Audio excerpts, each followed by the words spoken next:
2 Samuel, chapter 16 to 18. When David had gone a little beyond the summit of the Mount of Olives, Ziba, the servant of Mephibosheth, was waiting there for him. He had 2 donkeys loaded with 200 loaves of bread, 100 clusters of raisins, 100 bunches of summer fruit, and a wineskin full of wine. "What are these for?" the king asked Ziba. Ziba replied, "The donkeys are for the king's people to ride on, and the bread and summer fruit are for the young men to eat. The wine is for those who become exhausted in the wilderness." "And where is Mephibosheth, Saul's grandson?" the king asked him. "He stayed in Jerusalem," Ziba replied. "He said, 'Today I will get back the kingdom of my grandfather Saul.'"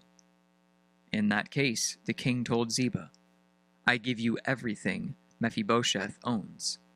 "I bow before you," Ziba replied. "May I always be pleasing to you, my lord the king." Shimei curses David. As King David came to Bahurim, a man came out from the village cursing them. It was Shimei, son of Gera, from the same clan as Saul's family. He threw stones at the king and the king's officers, and all the mighty warriors who surrounded him. "Get out of here, you murderer, you scoundrel," he shouted at David. "The Lord is paying you back for all the bloodshed in Saul's clan. You stole his throne, and now the Lord has given it to your son Absalom. At last you will taste some of your own medicine, for you are a murderer." "Why should this dead dog curse my lord the king?" Abishai, son of Zeruiah, demanded. "Let me go over and cut off his head." "No," the king said. "Who asked your opinion, you sons of Zeruiah? If the Lord had told him to curse me, who are you to stop him?" Then David said to Abishai and all his servants, "My own son is trying to kill me. Doesn't this relative of Saul have even more reason to do so? Leave him alone and let him curse, for the Lord has told him to do it. And perhaps the Lord will see that I am being wronged, and will bless me because of these curses today." So David and his men continued down the road, and Shimei kept pace with them on a nearby hillside, cursing and throwing stones and dirt at David. The king and all who were with him grew weary along the way, and so they rested when they reached the Jordan River. Ahithophel advises Absalom. Meanwhile, Absalom and all the army of Israel arrived at Jerusalem, accompanied by Ahithophel. When David's friend, Hushai the Archite, arrived, he went immediately to see Absalom. "Long live the king!" he exclaimed. "Long live the king!" "Is this the way you treat your friend David?" Absalom asked him. "Why aren't you with him?"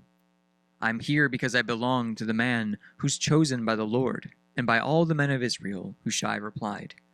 "And anyway, why shouldn't I serve you? Just as I was your father's advisor, now I will be your advisor." Then Absalom turned to Ahithophel and asked him, "What should I do next?"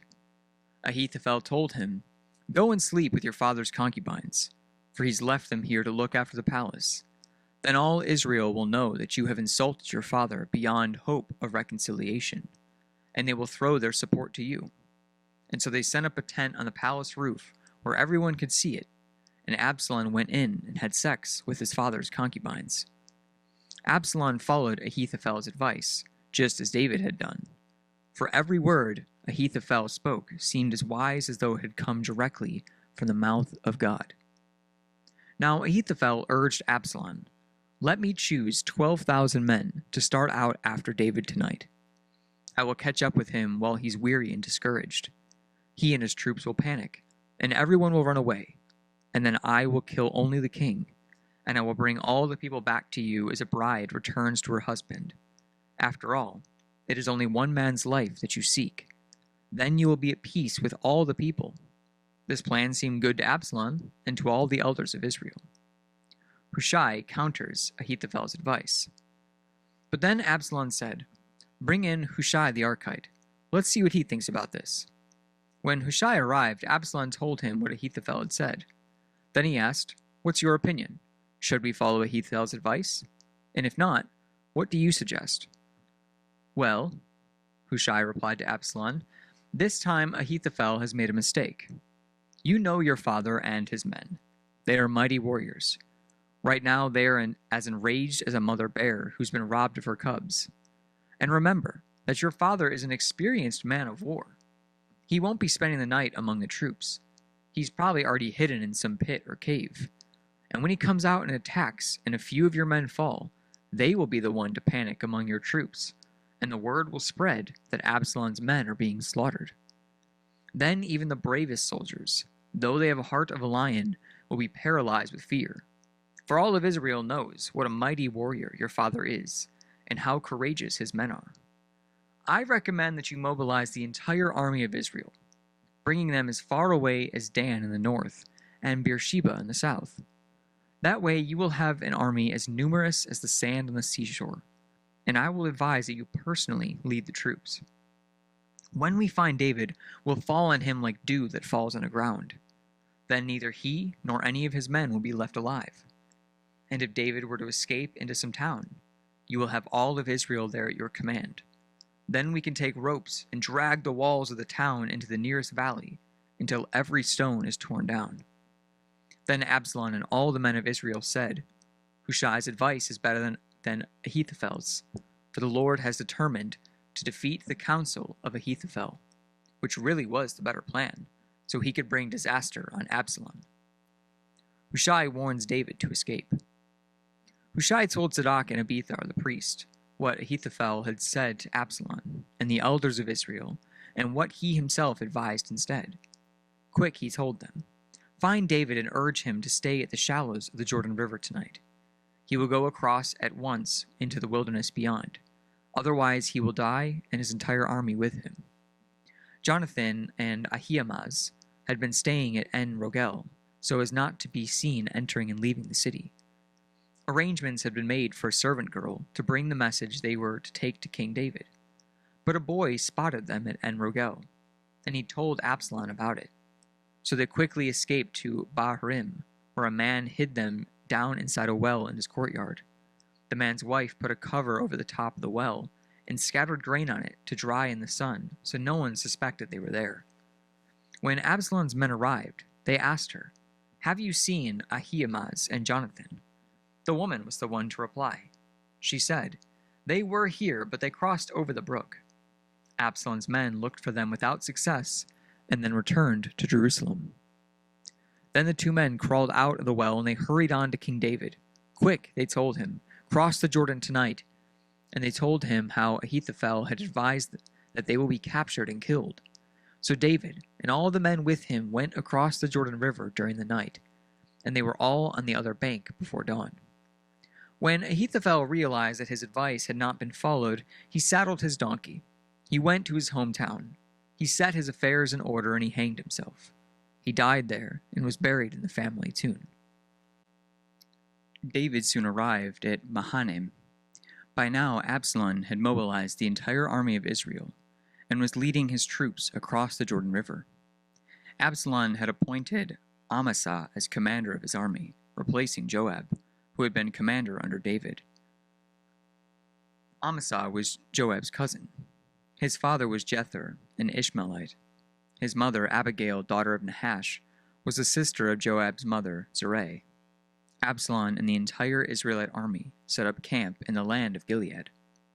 When David arrived at Mahanaim, he was warmly greeted by Shobi, son of Nahash, who had come from Rabbah of the Ammonites, and by Machir, son of Ammiel, from Lo Beder, and Barzillai of Gilead from Rogelim. They brought sleeping mats, cooking pots, serving bowls, wheat and barley, flour and roasted grains, beans, lentils, honey, butter, sheep, goats, and cheese for David, and those who were with him. For they said, You must all be very hungry, and tired and thirsty after your long march through the wilderness. Absalom's defeat and death. David now mustered the men who were with him, and appointed generals and captains to lead them. He sent the troops out in 3 groups, placing one group under Joab, one under Joab's brother Abishai, son of Zeruiah, and one under Ittai, the man from Gath. The king told his troops, I'm going out with you. But his men objected strongly. You must not go, they urged. If we have to turn and run, and even if half of us die, it will make no difference to Absalom's troops. They will be better only for you. You are worth 10,000 of us, and it's better that you stay here in the town and send help if we need it." "If you think that's the best plan, I'll do it," the king answered. And so he stood alongside the gate of the town as the troops marched out in groups of hundreds and of thousands. And the king gave this command to Joab, Abishai, and Ittai: "For my sake, deal gently with this young Absalom." And all the troops heard the king give this order to his commanders. And so the battle began in the forest of Ephraim, and the Israelite troops were beaten back by David's men. There was a great slaughter that day, and 20,000 men laid down their lives. The battle raged all across the countryside, and more men died because of the forest than were killed by the sword. During the battle, Absalom happened to come upon some of David's men. He tried to escape on his mule, but as he rode beneath the thick branches of a great tree, his hair got caught in the tree. His mule kept going and left him dangling in the air. One of David's men saw what happened and told Joab, "I saw Absalom dangling from a great tree." "What?" Joab demanded. "You saw him there and didn't kill him? I would have rewarded you with 10 pieces of silver and a hero's belt." "I would not kill the king's son for even 1,000 pieces of silver," the man replied to Joab. "We all heard the king say to you and Abishai and Ittai, 'For my sake, please spare young Absalom.' And if I had betrayed the king by killing his son, and the king would certainly find out who did it, you yourself would be the first to abandon me." "Enough of this nonsense," Joab said. Then he took 3 daggers and plunged them into Absalom's heart as he dangled, still alive, in the great tree. 10 of Joab's young armor-bearers then surrounded Absalom and killed him. Then Joab blew the ram's horn, and his men returned from chasing the army of Israel. They threw Absalom's body into a deep pit in the forest and piled a great heap of stones over it, and all of Israel fled to their homes. During his lifetime, Absalom had built a monument to himself in the king's valley, for he said, "I have no son to carry on my name." He named the monument after himself, and it is known as Absalom's monument to this day. David mourns Absalom's death. Then Zadok's son Ahimaaz said, "Let me run to the king with the good news that the Lord has rescued him from his enemies."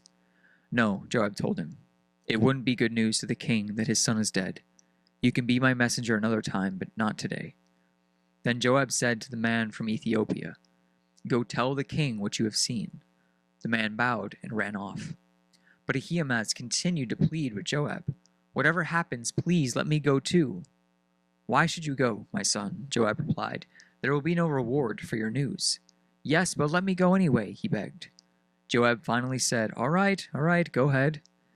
So Ahimaaz took the less demanding route by way of the plain and ran to Mahanaim ahead of the Ethiopian.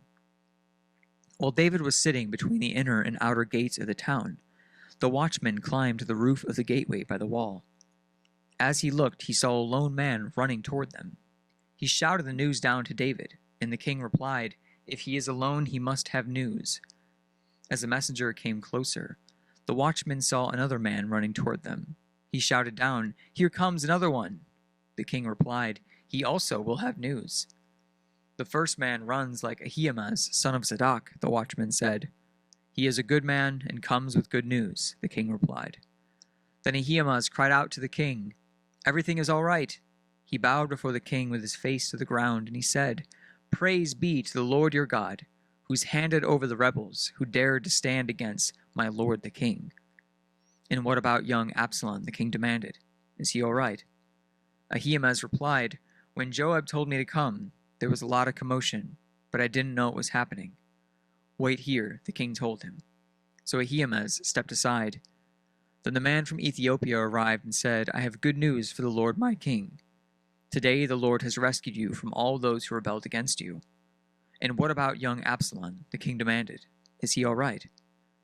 And the Ethiopian replied, "May all of your enemies, my lord the king, both now and in the future, share the fate of that young man." The king was overcome with emotion. He went up to the room over the gateway and he burst into tears. And as he went, he cried, "Oh, my son Absalom, my son Absalom. If only I had died instead of you, O Absalom, my son, my son." Psalm 91. Those who live in the shelter of the Most High will find in the shadow of the Almighty. This I declare about the Lord. He alone is my refuge, my place of safety. He is my God, and I trust him. For he will rescue you from every trap, and will protect you from every disease. He'll cover you with feathers, he'll shelter you with his wings. His faithful promises are your armor and your protection. Do not be afraid of the terrors of the night, nor the arrow that flies in the day. Do not dread the disease that stalks in darkness, nor the disaster that strikes at midday. And though 1,000 fall at your side, though 10,000 are dying around you, these evils will not touch you. Just open your eyes and see how the wicked are punished. If you make the Lord your refuge, if you make the Most High your shelter, no evil will conquer you, no plague will come near your home, for he will order his angels to protect you wherever you go. They will hold you up with their hands, so you won't even hurt your foot on a stone. You will trample upon lions and cobras. You'll crush fierce lions and serpents under your feet. The Lord says, I will rescue those who love me. I will protect those who trust in my name. And when they call on me, I will answer. I will be with them in trouble. I will rescue and honor them. I'll reward them with a long life and give them my salvation.